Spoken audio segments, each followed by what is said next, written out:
So this is a talk on the Tibetan Book of the Dead. And I'm going to start by reading you a part of the lyric of a song. Turn off your mind, relax, and float downstream. It is not dying. It is not dying. Lay down all thoughts. Surrender to the void. It is shining. It is shining. That you may see the meaning of within. It is being. It is being. That love is all and love is everyone. It is knowing. It is knowing. Now I imagine that some of you recognize the words and remember the song. The words were sung in 1966 by John Lennon on the track Tomorrow Never Knows on the Beatles album Revolver. And there's a story behind those words that spans 14 centuries. The story begins with a teaching composed in the 8th century in Tibet by the great Indian tantric master Guru Padmasambhava. And the teaching was written down by his consort Yeshe Sogyal and then concealed as a terma, a hidden treasure, to be discovered at a propitious time when people were ready to receive the teaching. We then fast forward to the 14th century, when the teaching was discovered by the Turton, the treasure revealer, Karma Lingpa, from where it became a text of the Nyingmapa tradition in Tibet. And the title of the text was the Bardo Todol, which translates roughly as liberation through hearing in the in-between state.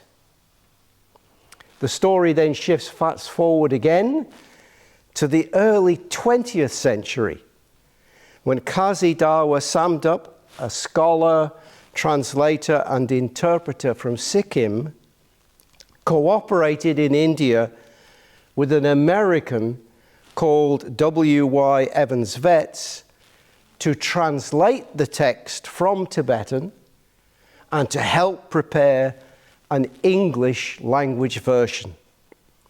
And that English language version was published in 1927 by Oxford University Press with the title The Tibetan Book of the Dead, a title chosen to echo the then very popular Egyptian Book of the Dead.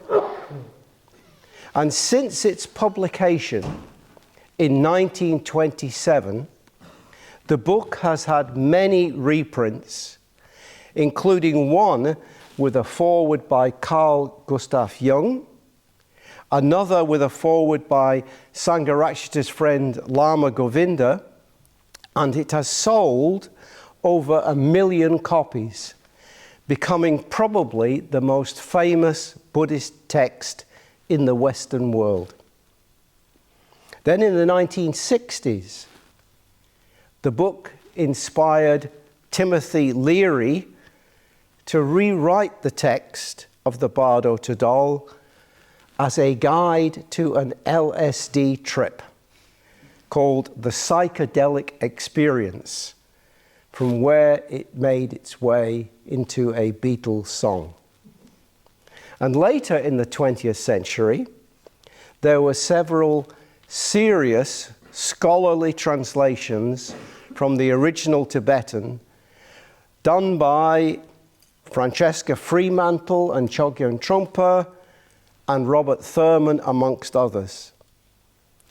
And early in the life of the Triratna Buddhist order and community, Our own teacher, Urgyen Sangharakshita, who valued the text greatly, gave a seminar on the text.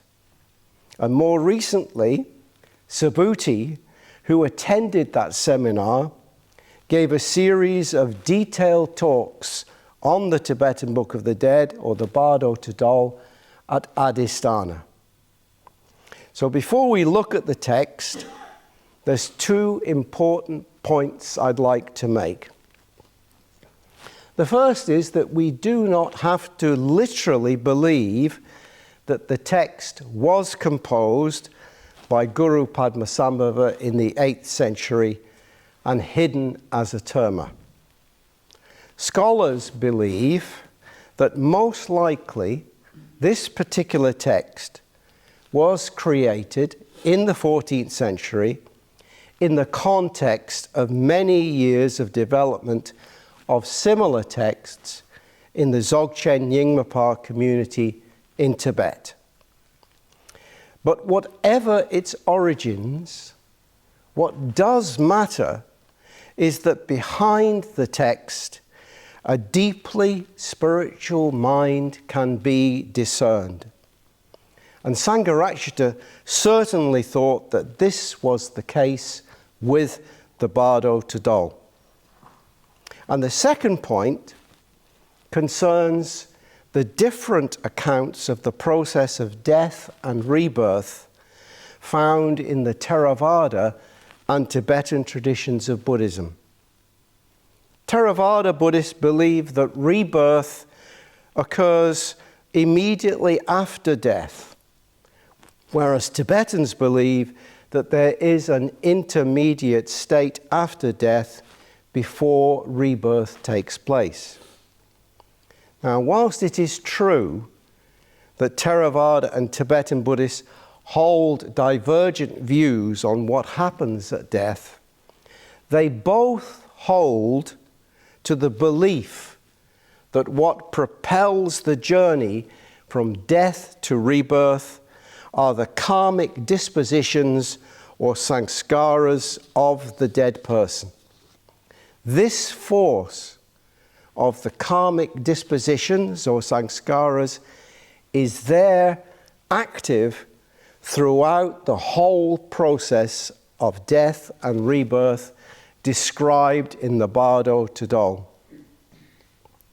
So, Tibetan Nyingmapa Buddhists see death as one of the 6 in-between states or bardos that make up the cycle of existence. The first bardo, the bardo of this life, begins at the moment of birth and ends once active dying begins. And within this bardo of life are the second and third bardos. The second bardo, the bardo of dream, begins at the onset of sleep, and it includes dreaming and deep sleep and ends with waking up. And the third bardo, the bardo of meditation, which is the interval time when the mind rests in meditative absorption or in a state of dhyana. That's the third bardo. So those 2 bardos occur within the bardo of this life. The fourth bardo, the bardo of dying or the bardo of death, begins with the process of dying and ends at the moment of death. And the scholar Evan Thompson tells us that what would ordinarily be considered the moment of death in a modern clinical setting, the cessation of breathing and other vital signs, corresponds to what Tibetan Buddhists regard as the end of the outer dissolution, when the elements of earth, water, fire, and air leave the body. At the moment of death, a profound state of consciousness called the clear light dawns. This is the moment when the outer sensory consciousnesses and inner mental consciousnesses have completely dissolved back into the ground luminosity or ultimate nature of the mind. And if one is able to recognize the clear light as reality, one is immediately liberated from rebirth. If the person is not liberated in the bardo of the moment of death, then the fifth bardo, the bardo of reality, begins. In this bardo, reality is potentially revealed in the form of figures or deities based on the mandala of the 5 Buddhas. And if the person again fails to see reality, then the 6th bardo, the bardo of becoming, begins. It is the last interval in the cycle. It encompasses the after-death experience of wandering in the form of a subtle mental body while seeking a new physical embodiment. And in this bardo, if the person again fails to see reality, then their subtle mind must choose one of the 6 realms as seen on the Tibetan wheel of life in which to take rebirth. So these realms, the realm of the gods, the realm of jealous gods, the human realm, the animal realm, the realm of the hungry ghosts, and the hell realms appear on successive days. And this bardo ends when one enters the womb of one's future mother, at which the whole cycle begins again. So during the past weeks at the Cambridge Buddhist Centre, I've been giving a series of talks on what might happen when we die. And in one of the talks, I spoke about near-death experiences. And in one of his talks at Adhisthana on the Tibetan Book of the Dead, or Bardo Todol, Subhuti read out a description of Yongey Mingyur Rinpoche's near-death experience. So Yongey Mingyur Rinpoche is a Tibetan teacher and master of the Karma Kagyu and Nyingmapa lineages. He's a very well-known teacher in the United States. And in his book, In Love with the World, A Monk's Journey Through the Bardos of Living and Dying, Yongey Mingyur Rinpoche gives an account of what he went through when he nearly died from food poisoning.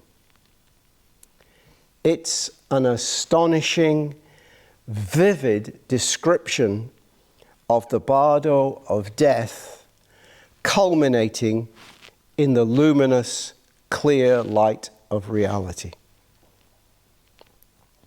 So I'm going to read that full account. It will take some time, and it is quite a strong account. I should warn you of that. It takes time, but this is really worth hearing, I think. So this is Yongey Mingyur Rinpoche. I was leaning against the wall of the cremation site, but trying to keep my back as straight as possible. I continued to sit very still and to settle deeper. It was still light out when I began to take note of a great heaviness, of being pushed down from the top. and my head falling forward. This was not the same involuntary drooping of the previous days. I could no longer direct my neck. My body became so heavy that its weight threatened to push me down below the surface of the earth. It felt like falling, sinking. I tried to raise my arm, but it weighed 100 pounds. I recalled that these signs indicated the dissolution of the earth element. The foundation was collapsing. The ground beneath continued to open. If this is the beginning of the end, let it be. Let whatever happens, happen. Stay aware. Falling, sinking, quicksand. Remain in recognition of awareness. Dissolution, feelings, senses, let them go and come. My mouth became very dry. I rolled my tongue around but had no saliva. The water element was leaving my body. My body felt like it was opening up and falling away, like the bundles of long grass that are tied together at the bottom. When the tie is cut, every piece falls away from the center. My body was falling apart, dispersing, loosening, melting, and then I began floating on water. But the glue of my conceptual mind had not yet come undone. With my capacity for commentary intact, I intentionally reviewed the Bardo map.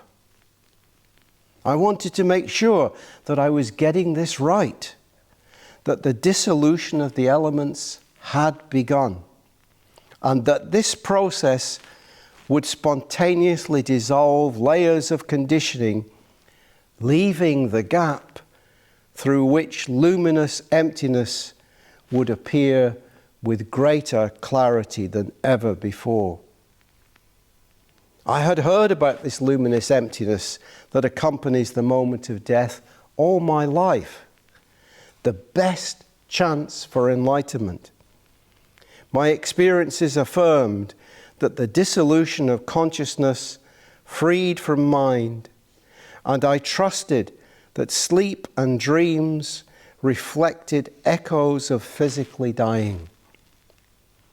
I became excited, eager, and couldn't wait for the next steps to unfold. My extremities turned cold. It was very hot outside, so I knew that this was caused by losing body heat. The fire element was leaving. As my body became colder, I could not make out distinct forms and saw only reddish flashes before my eyes. The texts say that at this point, the heart area remains warm. I wanted to check to make sure I was on track. I had trouble lifting my hand and used one to help push the other toward my chest. Yes, hands almost too frozen to move, but the heart is warm. I'm on my way. My awareness was becoming clearer and clearer. The conceptual mind was present but beginning to fade and did not intrude with any force. With the conceptual mind diminishing within the infinite universe of awareness, I moved closer to the utter joy that infuses the awakened moment. My body, which had been so sick and knew intense pain, was transferring the release of its dissipating energy to my mind, as if saying, "Go, go, go." With newfound confidence, recognition of awareness continued. Even as my body weakened, I felt more vigorous. I had no fear. All the confusion and fear had disappeared with the decision to remain here and to protect myself with acceptance. The dissolution of air did not have the same quality of elimination. Instead, it felt more like being filled up. Each inhalation expanded beyond my lungs, transforming matter into air, making the body lighter, more resilient. The internal air seeped out of the lung channels and into my organs and bones. It went into my blood cells and tissue and marrow. Inhalations blew me up like a balloon, pushing up against the inner edges of bone and flesh until my body imploded. Bits of matter flew in all directions, dissolving into infinite emptiness. I could no longer see or hear. The container had cracked. And with the dissolution of air into space, my body became completely paralyzed. I could not move. Internal physical movement slowed to bare functioning, but my consciousness remained unchanged. With the conceptual mind dimming down, I recalled the dissolution of the body from the Bardo texts. Up until then, I had felt my heart and my lungs. Now I could no longer detect my heartbeat or feel movement in my abdomen. Yet my mind had become blissful and continued to expand to fill the entire universe. I took note of what was happening. At this point, the lucid mind of meditation was still a state that I inhabited. I was cognizant of the calm, of the awareness, of the paralysis, of the dissolution of the elements. Then, even the subtlest form of conditioned mind began to fade. As the sensory system and elements dissolved, I had only awareness to rest in.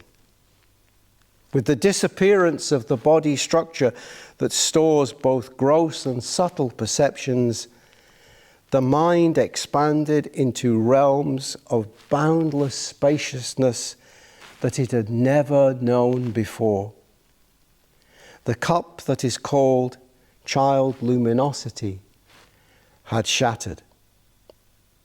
And with the conceptual mind draining away, the uncovered original mind manifested with increasing vividness. Yet at one point, with the pull of the sensory systems and elements withdrawing, I almost lost consciousness. I almost blacked out, and then saw red and white flashes, similar to ones that often appear at the last moments of falling asleep. Suddenly, boom! Awareness and emptiness became one, indivisible, just as it always is. But the recognition had never been this complete before. The last shred of cohesion slipped away. The entire universe opened up and became totally unified with consciousness. No conceptual mind. I was no longer within the universe. The universe was within me. No me separate from the universe. No direction. No within or without. No perception or non-perception. No self or non-self. No living, no dying. The internal movements of the organs and senses slowed way down to minimal functioning. I still understood what was going on, but not through commentary or voice or image. That type of cognition no longer presented itself. The clarity and luminosity of awareness beyond concepts, beyond fixed mind, became the sole vehicle of knowing. I was no longer bonded to any sense of a distinct body or mind. No separation existed between me, my mind, my skin, my body, and the entire rest of the world. No phenomenon existed separate from me. Experiences happened, but no longer to a separate me. Perceptions occurred, but with no reference back to anyone. No references at all. No memory. Perceptions, but no perceiver. The me that I had recently been, sick, healthy, beggar, Buddhist, disappeared like clouds that moved through a sunlit sky. The top of my head came off. My hearing and my seeing became just hearing, just seeing. At best, words point to something beyond the conceptual mind that the conceptual mind cannot know. This must have happened at about 2 o'clock in the morning. Up until then, I had retained some dualistic understanding of what was happening. For the next 5 or 6 hours, I had no experience of conceptual mind. As a drop of water placed in the ocean becomes indistinct, boundless, unrecognizable, and yet still exists, so my mind merged with space. It was no longer a matter of me seeing trees as I had become trees. Me and trees were one. Trees were not the object of awareness, they manifested awareness. Stars were not the object of appreciation, but appreciation itself. No separate me loved the world. The world was love, my perfect home, vast and intimate. Every particle was alive with love, fluid, flowing without barriers. I was an alive particle. No interpretive mind. Clarity beyond ideas. Vibrant, energetic, all-seeing. My awareness did not go toward anything, yet everything appeared as an empty mirror both receives and reflects everything around it. A flower appears in the empty mirror of the mind, and the mind accepts its presence without inviting or rejecting. It seemed as if I could see forever, as if I could see through trees, as if I could be trees. I cannot even say I continue to breathe, or my heart continued to beat. There was no individual anything, no dualistic perception, no body, no mind, only consciousness. The cup that had contained empty space had broken. The vase had shattered, extinguishing inside and outside. Through meditation, I had known child luminosity, but never had I known such intense union of child and mother luminosity. Emptiness infusing emptiness, the bliss of love and tranquility.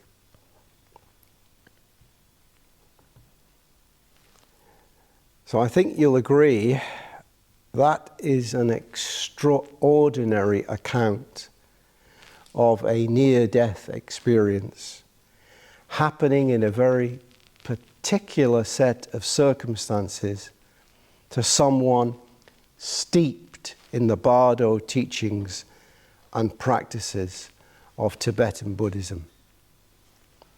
In the event, the desire to continue his unfinished teachings brought him back to this world from where he could write those words.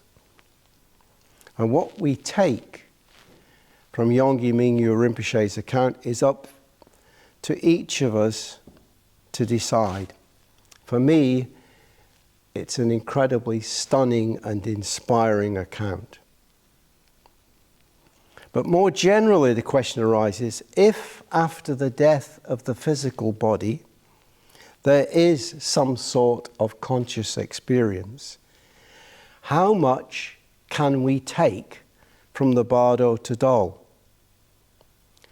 With its detailed descriptions of the Bardo of death, Bardo of reality, and Bardo of becoming, is the Bardo Tadal describing what all of us will experience at death? I don't think so. The Tibetan Buddhist tradition is rich in ritual. As the scholar Evan Thompson says, given the power of ritual, it stands to reason that someone who spends his or her whole life practicing that ritual, or even just living in a culture where there are constant reminders of the ritual, that person would experience its symbolism in a powerful and immediate way at the time of death. But for us, our culture is different. And what will be alive for us at the time of death will be conditioned in different ways, including, of course, and very importantly, our own practice. But there is, I think, one very important point to stress from the Bardo teachings that definitely does apply to us in the here and now of this life. Bardo means in-between state. So whenever we're in between two states, no matter what the scale, we're in a Bardo state. These two states could be living and dying, or being awake and being asleep. But they could also be the just past moment of thought and the moment about to come. Thus, Bardo includes the gap between the cessation of one moment of thought and the arising of the next moment. Practicing being in the Bardo between one moment of thought and the next is like what we call minding the gap.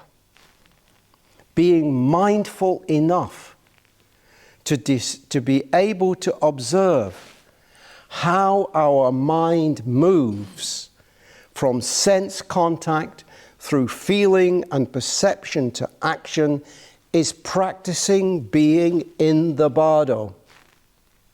And with practice in meditation and in everyday life, it is therefore possible to experience a moment of pure awareness. In the Bardo teaching, in the Bardo of dying, when the clear light dawns, that is a moment of pure awareness. As Subhuti describes it, stripped of all sense contacts and of personhood, there's a moment of uncontrived, unconstructed, pure, non-dual awareness. And in his account, Yongey Mingyur Rinpoche gives us a very good description of that pure awareness. But according to the teaching that the Buddha gave to Bahia of the bark garment, such an experience is available at any moment to us in this life. The teaching the Buddha gave to Bahia of the bark garment is contained in the Udana of the Pali Canon, the earliest collection of teachings by the Buddha. So I know some of you will be familiar with the story, but Bahia of the bark garment was a non-Buddhist ascetic, very, very experienced practitioner of great depth, but a non-Buddhist ascetic who once walked all the way across India and approached the Buddha for instructions while the Buddha was collecting alms food.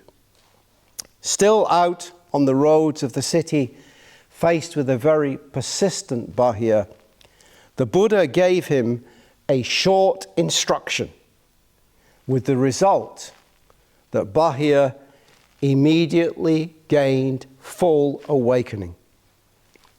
The Buddha's cryptic instruction was this: when in the seen will be only what is seen, in the heard only what is heard, in the sensed only what is sensed, in the known only what is known, you will not be by that. When you are not by that, you will not be therein. When you are not therein, you will be neither here, nor there, nor in between. This is the end of dukkha. It's an incredibly pithy teaching, and it needs a bit of unpacking. And in his book, Satipatthana, The Direct Path to Realization, Bhikkhu Analayo helps us to do this unpacking. So I'm going to go through how he explains the teaching. I should warn you, I think it's still quite dense. And it takes a bit of going through in your mind a few times to get it. But first of all, it's clear. The Buddha's instruction directs bare awareness to whatever is seen, heard, sensed, or cognized. And maintaining bare awareness in this way prevents the mind evaluating and proliferating the raw data of sense perception. So this corresponds, if you like, to an interception of the first stages in the sequence of the perceptual process through mindful attention. So bare awareness simply registers whatever arises at the sense door without giving rise to biased forms of cognition and to unwholesome thoughts and associations. By maintaining bare awareness at all the sense doors, one will not be by that. This suggests we will then not be carried away by the conditioned sequence of the perceptual process, thereby not modifying experience through our subjective biases and cognitions. We are free in that moment of clinging to anything in the world. And not being carried away, to use the Buddha's words, one is not therein by way of subjective participation and identification. The perceiving self is absent. And by maintaining awareness in that manner, one will not be established here or there or in between. Now, a way of understanding here and there is to take here as representing our senses, the subject senses, and there as representing the respective sense objects, with in between standing for the conditioned arising of consciousness. The Buddha teaches that it is the seamstress of craving which stitches consciousness to the senses and their objects.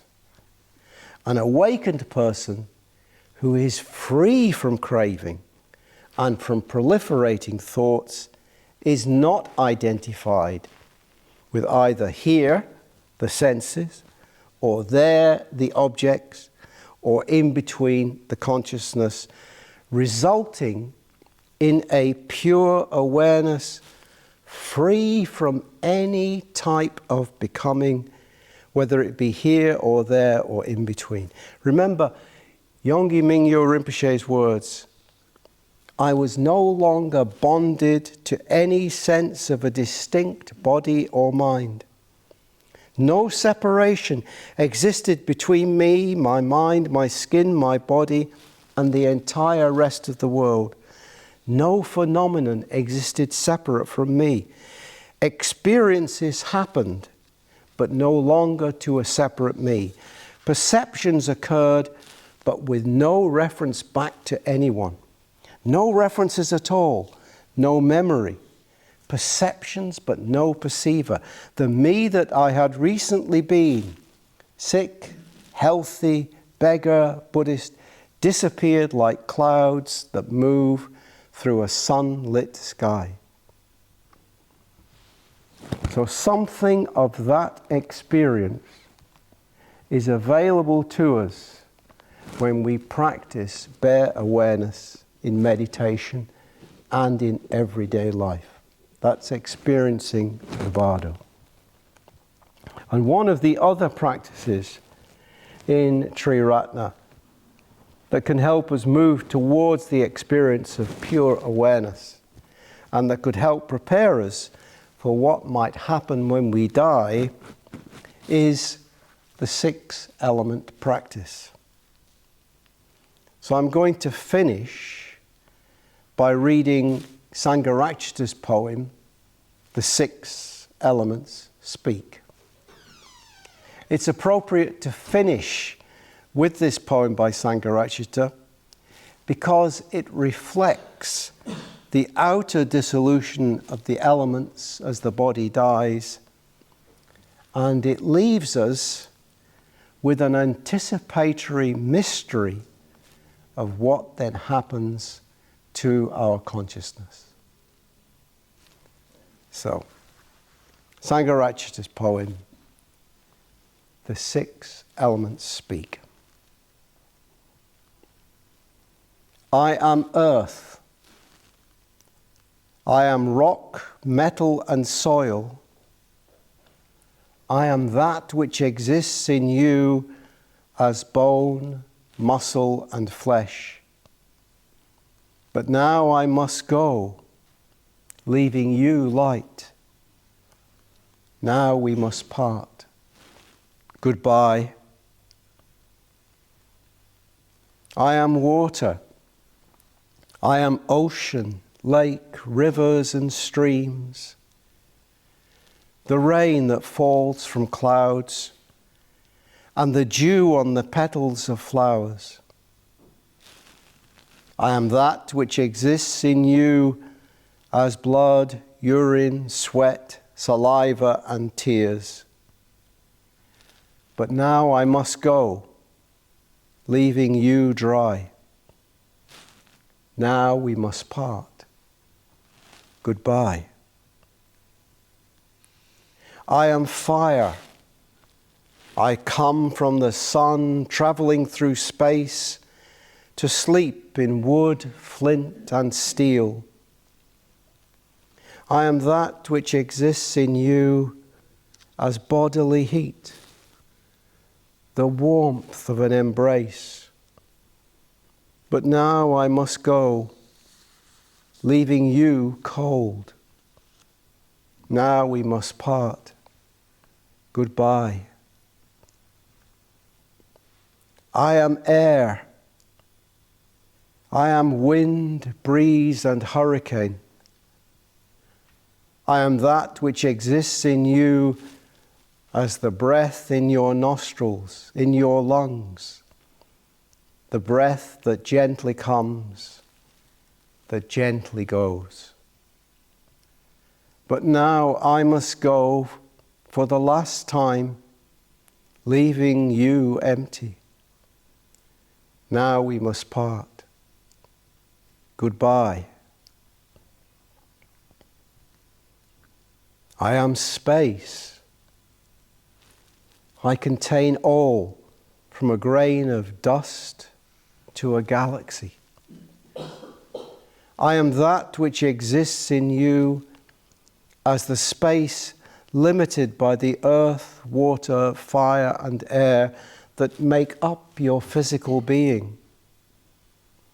But now they have all gone, and I must go too, leaving you unlimited.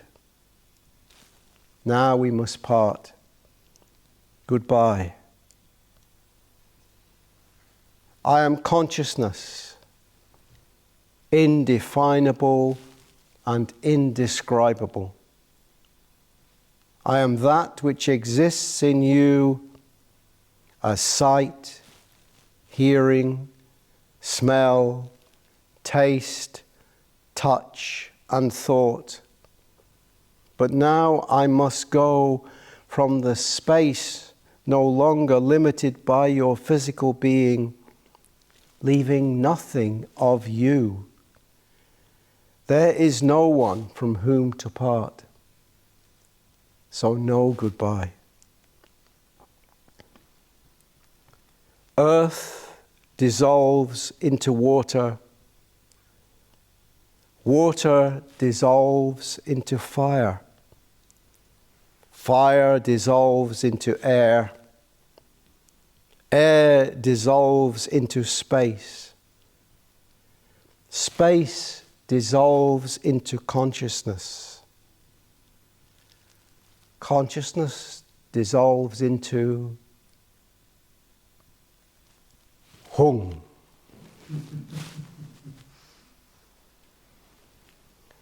And I'll finish there.